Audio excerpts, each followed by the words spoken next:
Voici maintenant la courbe à rayon sinusoïdal. À partir de l'équation abstraite d'une intégration de 0 à t, tant dans la partie de x de t que dans celle de y de t, cette équation paramétrée va retourner une équation à diverses boucles se situant dans le quadrant 1, soit une série à diverses rencontres avec l'axe x. L'intervalle est donc de 0 à 6π. Le paramètre lambda est plus grand que 1 et n est égal à la racine de lambda au carré moins 1.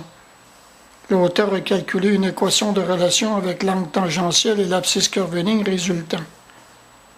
Le déchiffrement de la première boucle a été fait concrètement pour présenter cette rare équation en une nouvelle équation paramétrique, permettant d'effectuer divers calculs d'appoint. Le sommet de la boucle est de x est égal à 1,3 et y est égal à 1,76, exprimable en nombre rationnel, pendant que la rencontre des deux parties tracées est de x est égal à 1,3 et y est égal à 0,42.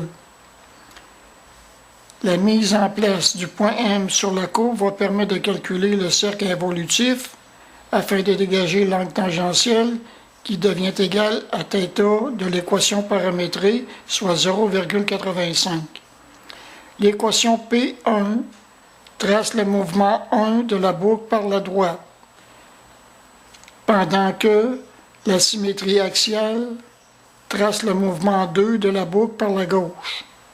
L'intégrante du secteur de la partie ronde donne une surface de 0,9 et l'intégrante du calcul de la longueur de la figure accorde une distance de 2π, selon les équations alignées dans le document.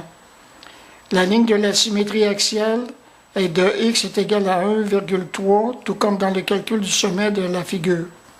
Le point M est de x est égal à 1,5, y est égal à 0,6 et t est égal à 0,85, comme dans la valeur décrite de l'équation paramétrique. La traduction de l'abstraction de l'équation initiale en affirmation paramétrable comme une courbe ordinaire, cette allégation démontre que l'évaluation concrétisée est bel et bien une amélioration qui vient valoriser la présente orientation comme une évaluation de la connaissance de cette courbe invraisemblable.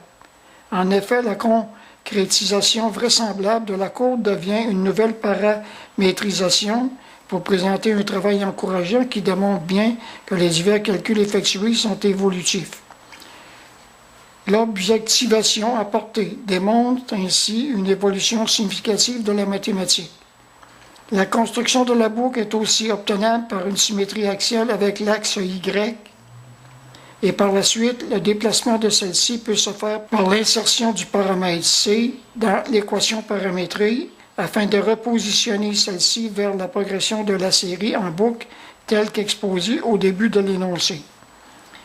Le paramètre C est alors nécessaire afin de construire la boucle dans la série amorcée de la courbe avec l'équation P1.